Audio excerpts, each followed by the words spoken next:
एक विशाल जंगल था। उस जंगल में खरनक नामक शेर रहता था। वह शेर जंगल के जानवरों को मारकर अपनी भूख मिटता था। एक बार उसने शिकार करने का बहुत प्रयत्न किया, किंतु उसके हाथ कोई भी शिकार नहीं आया। अब वह भूख से परेशान हो गया था। धीरे धीरे सूरज डूबने लगा। शेर जिस जगह शिकार करने का प्रयत्न कर रहा था, वही पास में एक गुफा भी थी।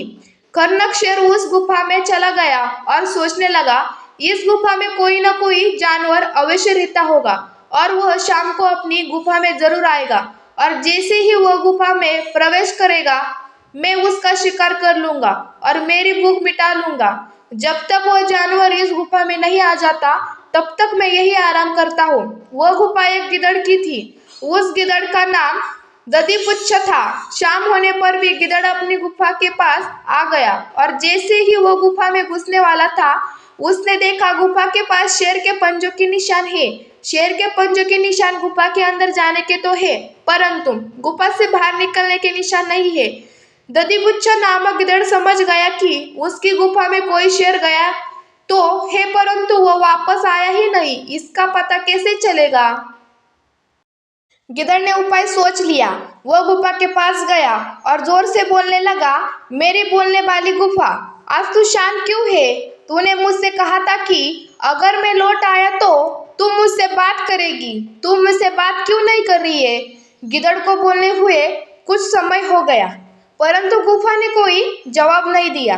गिदड़ ने गुफा के सामने गुफा को संबोधित करते हुए दोबारा फिर से वही बातें कही जो थोड़ी देर पहले की थी।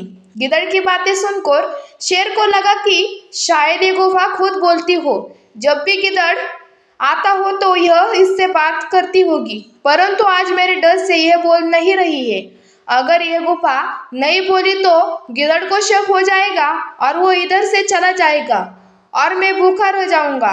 इसलिए मैं ही बोल देता हूँ। और यह सोचकर शेर स्वयं बोलने लगा, आओ गिदड़, मैं कब से तुम्हारा इंतजार कर रही थी, अंदर आ जाओ।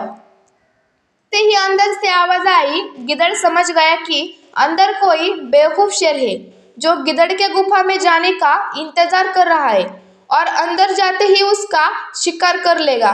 गुफा के अंदर से आती आवाज सुनकर गिदड़ वहां से भाग गया, और शेर की गर्जना सुनकर गुफा के आसपास के जानवर भी वहां से चले गए।